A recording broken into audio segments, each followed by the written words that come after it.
Tell me your connection to Whiting Bay, first of all. Well, I came to Whiting Bay. I was born in Whiting Bay, actually, in Lamlash. My aunt and uncle stayed here. My father was in the army. My mother, when my father was posted to Germany, came over here to stay just for a short period. And aunt and uncle was Lennox that had the garages. Okay. And we ended up staying here. And the first house I was in was the Blair Beg. Before Which is just next door. Before it was even made into a cafe. And from there we went to Montrose Terrace, and that's when the Blair Beg first came into a cafe, where Mrs. McMurray bought the Blair Beg and changed it all into a cafe. So you lived actually on the premises? We stayed in the Blair Beg, yeah. That was an exceptionally busy place at one stage, wasn't it? I remember when I was young.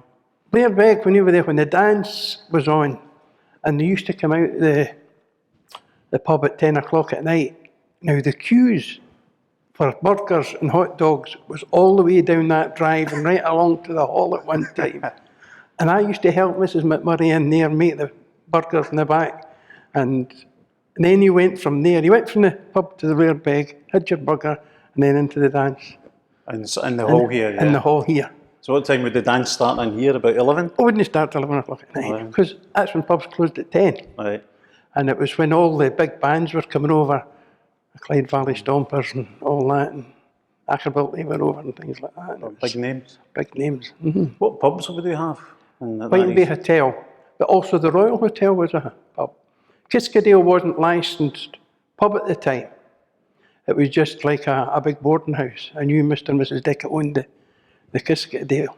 Well, it was the Clifton. Right. When it was there. On Facebook. And my aunt and uncle stayed in the Laurels across from there. And we used to... Have you looked at some amazing pictures of the Laurels this morning? About 100 years old. Yeah. One, when there was a horse and cart coming to the front door. Which brings us on to the other stuff I wanted to ask you about. You mentioned Lennox and the coaches. Obviously, I've got a couple of photos of the coaches here that we spoke about. And this one in particular. First of all, tell me about the Lennox family. Why, how they came into coaches? Well, my uncle's father started off Lennox, and there's some old buses, the buses with the soft tops on them and everything like that, and him and his brother took over. Alistair Lennox and Donnie Lennox took over the business, and they had the old taxis as well. And every time when I left Ireland to go and work in Glasgow in the shipyards, I used to come home every weekend in the summertime. And the first thing I got when I came off that pier was my uncle used to grab me, get a taxi, help him run the taxis. That's what you're driving as well. well. But it suited me because by the time I did a taxi run in Brodick, I'd missed my last bus home. So I had a taxi, the car for the weekend, you see. So, did you actually go my uncle home? was the type of person, grab you all the time. Because I never had a break then. I was working at the weekend when I came down. And so your mother would never see you at never the see me. weekend? I used to come off that, and the famous thing was in these days, Ian Mackenzie drove the buses. When I did come down the bus, used to drop us. It was the last bus at the boat at night, and used to drop us outside the Whiting Bay Hotel.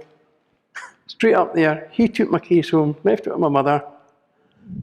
She was working the next day, I never saw her. We were at a dance on Saturday night. The only time I saw my mother was when I went to get my case and go back in the boat on the Sunday. I'm sure she loved you for that as well. That was the days. So Lennox obviously developed the business into being based up at the... They were just in Whiting Bay at the time. Yeah. And there was Gordon buses. At the time, there was 3 different bus companies in Ireland. There was Bannatynes. It was more than that. It was Ribbicks and Brody. It was Bannatynes and Blackwater Foot, Gordon's and Lamlash, and Lennox and Whiting Bay.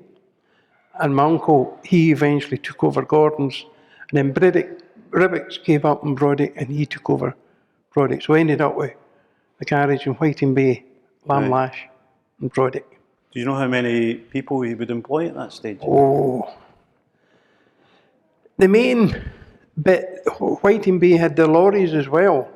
So I reckon at the time you maybe employ about 20 people. Wow, it's quite a lot. For because he had lorries, and he actually sold the lorry side to Bobby Haddo. And Bobby Haddo took over the transport side of it.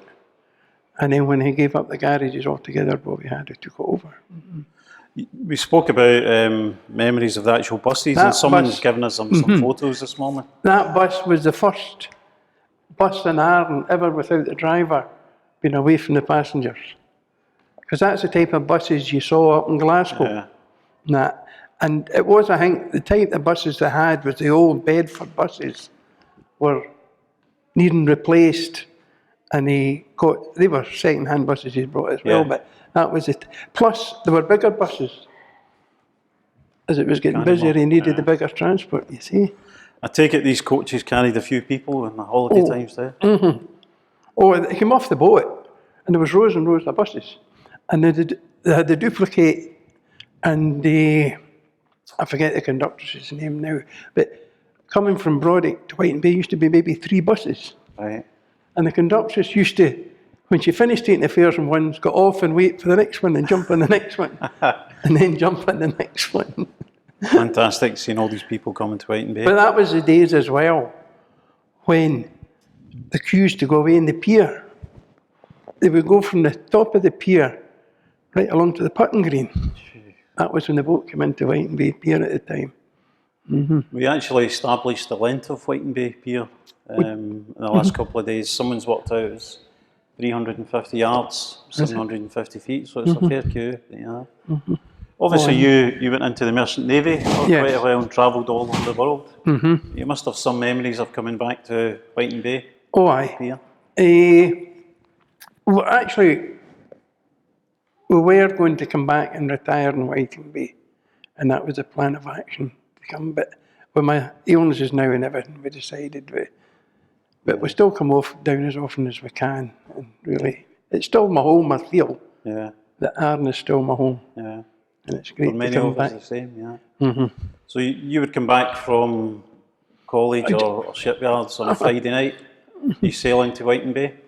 No, I was Merchant Navy, I'm far east out there. No, sorry, when you came back at the weekends? Oh, come weekends, I came down every Friday night into Brodick and then away back to Sunday night. Right. But in the winter you couldn't do that because of the sailing times. Okay.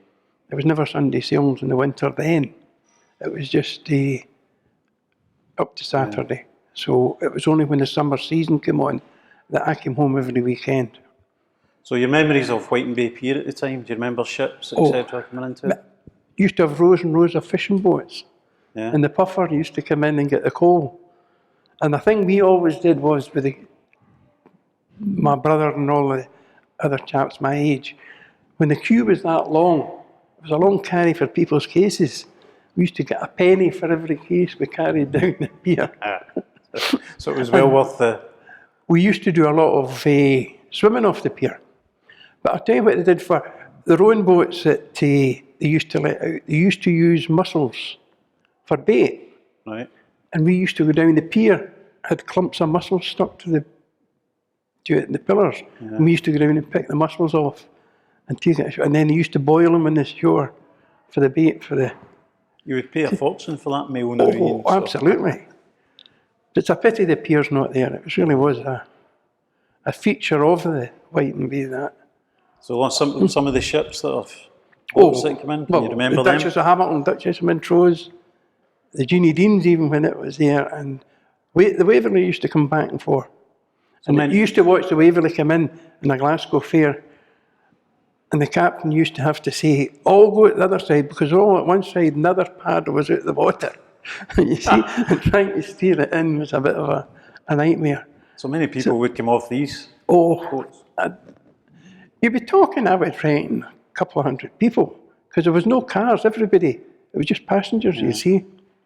And if it was an odd car, it was a bit dodgy. They used to put 2 planks up to take one car over and just tie it onto the deck. You can imagine driving that off. Oh, aye. That'd be a bit scary.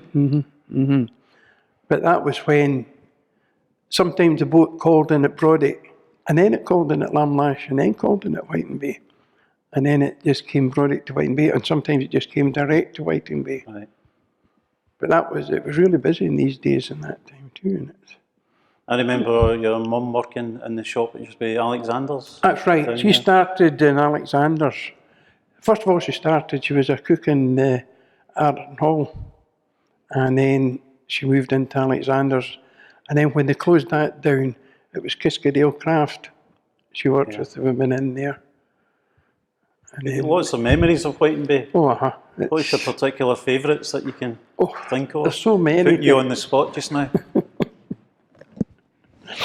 Oh dear. It's really, well, I used to help out in the rowing boats as well. I remember one time when it was Thompson had the rowing, I think it was Thompson had the rowing boats, and we used to take trips over to Holy Isle. But you used to have maybe two and two behind you at the same time to go over and you'd outboard, and we used to help them out with that. What age would you be then? Oh, I'd only be maybe about 12 13-year-old. Can you imagine the health and safety police nowadays? Oh, absolutely. It wouldn't happen. It was probably folk loved Another it though. thing we used to, and probably if you get caught doing this now, you wouldn't be able.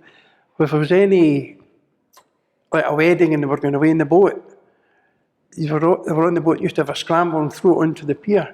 Well, because of the pier, a lot of the money went down below, but it landed in the pillars. And we used to go down underneath and pick up all the money off the pillars. It was making lots of money as well. absolutely.